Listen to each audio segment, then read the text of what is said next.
Donc voilà un moteur de compétition, on a des soupapes extractibles en quick connect, voilà.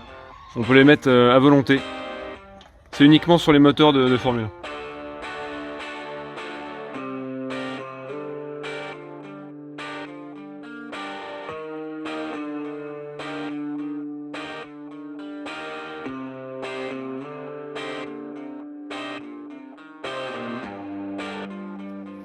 Voilà le Bobcat 440B qui a été swappé. On retrouve plus le moteur Kohler M18 qui était en lieu et place avant. En fait, ce moteur-là était pas très fiable et beaucoup de soucis avec. Il supportait pas non plus d'être noyé, dans le sens où le moindre excès d'essence faisait qu'il démarrait plus. Et c'était un gros glouton. Il a été, du coup, j'ai fait le choix de mettre un moteur type Honda en 190F de 15 chevaux, donc une puissance à peu près similaire à ce qu'il y avait avant. Pour ça, il a fallu faire un petit châssis en dessous. C'est cette plaque ici. On voit qu'il est reboulonné sur l'ancien châssis. Ancien châssis en V ici, là. Et une reprise a été faite aussi par là. Il y a deux petites pattes qui ont été rajoutées. De facto, en fait, l'axe moteur il est plus loin, il est plus vers moi. Et il a fallu faire un trou ici pour que ça passe. Bon, ça, je ferai une finition après. Et pareil, le problème du moteur Kohler, c'est que, enfin, du Bobcat avec le moteur Kohler, c'est que la transmission était plutôt bas de gamme. Donc j'ai opté pour une, je sais pas si on va la voir ici, non on la verra pas. C'est une transmission réglable avec un tape lock qui est beaucoup plus costaud qu'une clavette et avec une poulie en fonte bien épaisse du diamètre de celle qu'il y avait avant. Alors les gaz, la manette des gaz par chance elle est pile au même endroit que l'ancienne, quasiment. Hein. Faut juste retordre ça au bon endroit, donc ça va le faire. Et pour le starter j'ai pas encore trouvé mais je finirai par trouver. Donc on met sur on. C'est parti. Peut-être un peu plus de gaz, ça serait pas mal.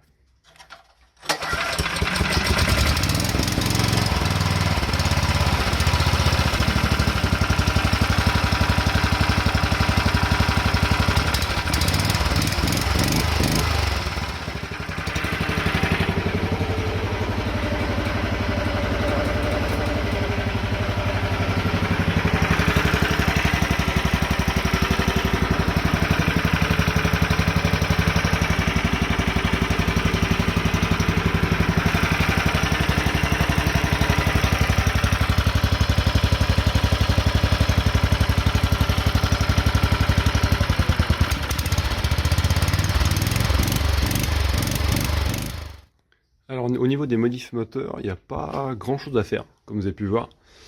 Il faut virer le réservoir qui est là, qui était d'origine. J'ai tout mis là-dedans en fait. Donc il faut retirer le réservoir, il faut retirer le filtre à air, il passe pas. Et il faut retirer aussi tout ce qui est allumage à clé. Faut le déporter en fait. Voilà. Il y a aussi une modif qui est très importante, c'est celle du pot. J'ai pas trouvé un échappement du bon côté, forcément puisque ça tape dans le réservoir. Donc j'ai dû boucher le trou de l'autre côté d'échappement d'origine pour faire un trou ici et ressouder ça comme j'ai pu, parce que c'est en chinoisium. Alors pourquoi ce moteur-là? Je disais tout à l'heure le Honda 190, le F de mémoire, ouais c'est ça. Parce qu'en fait il y a de la pièce, c'est pas un moteur qui vaut cher et on trouve des pièces, c'est un moteur moderne aussi. Donc on retrouve plus un soupape latéral, mais bien un moteur à soupape en tête. Il va être plus performant en termes de conso aussi. Bref, il y a que des avantages à changer. Par contre, c'est vrai qu'on retrouve moins le charme du Flat Twin, qui était vraiment sympa avant. Mais au prix d'un entretien qui devient malheureusement impossible aujourd'hui. Plus de pièces, plus d'entretien. Donc voilà, ça c'est le bon équivalent à mon goût en tout cas.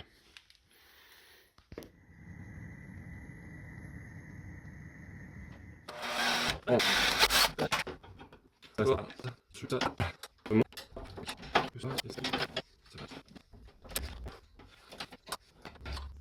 Donc, sur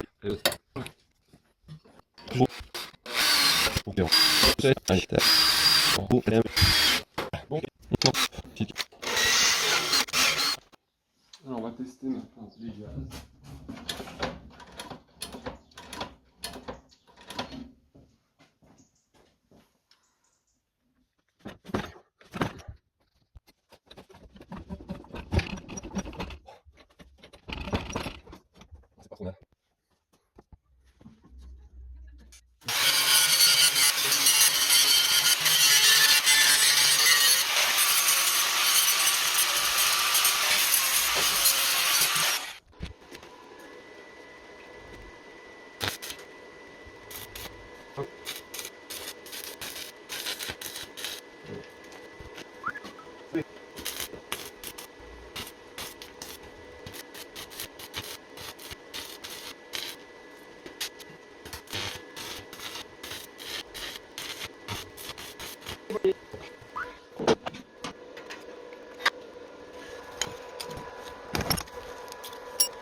Et bah, ça c'est fait en chinoisium.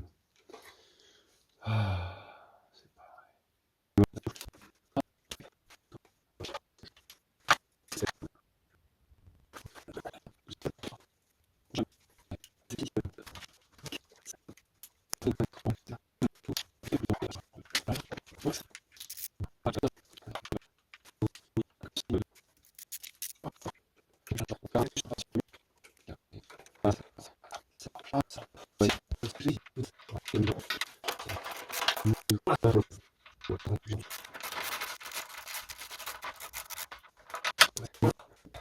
Le plus. C'est parti. Un coup de démarreur.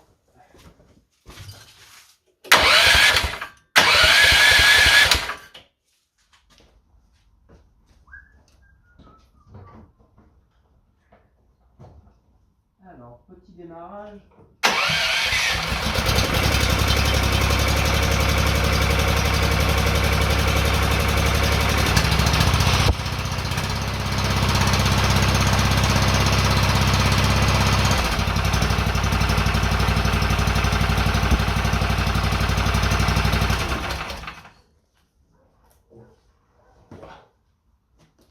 Ça marche. Impeccable. Alors, petit coupe-circuit, batterie avec support soudé peint. J'ai viré la console qui servait à rien en mettant les fils, il y en a qu'un du coup, simplement pour arrêter le moteur via un interrupteur passe-cloison. Le pot est repeint. Avant ça c'était un tube de 4 de vélo. Le voilà un peu refait. Et la grille, pareil, elle est peinte aussi. Donc là je peux dire que c'est fini. Enfin, il n'y a plus qu'à s'en servir.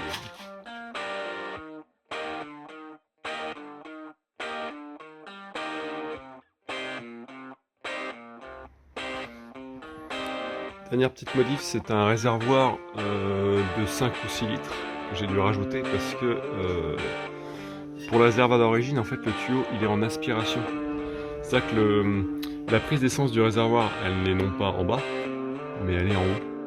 Et donc c'est par siphonnage. Et en fait, ça oblige à avoir une pompe à essence en permanence. Et pour moi, c'est encore un risque de panne et de fuite qui apprend. Donc voilà. Donc j'ai bien lancé un tuyau d'essence qu'elle a avec un robinet propre fermé. Et j'ai mis le nouveau réservoir sur un châssis soudé